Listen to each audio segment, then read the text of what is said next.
Hello guys, how are you?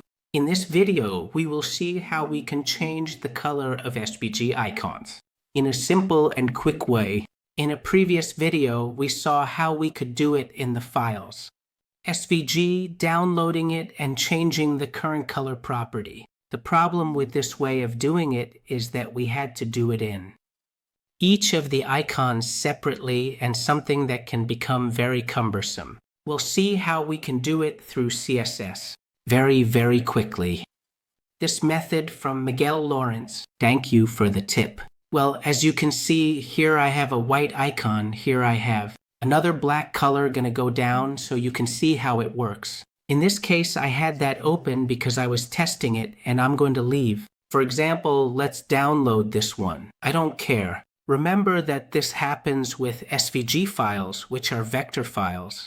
So I download it. There I have it downloaded. And what I'm going to do now is in one of the categories here in art, that there isn't any, we are going to add it and we will see that it will appear in black once I upload it. But let's see later how we can change it very quickly.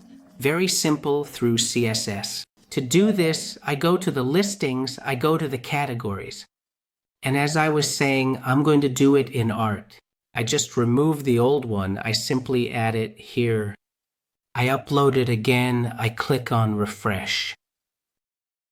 And now if I come to the page, it appears here in black, these two. So first I'm going to test it through the element inspector and let's add CSS to the page.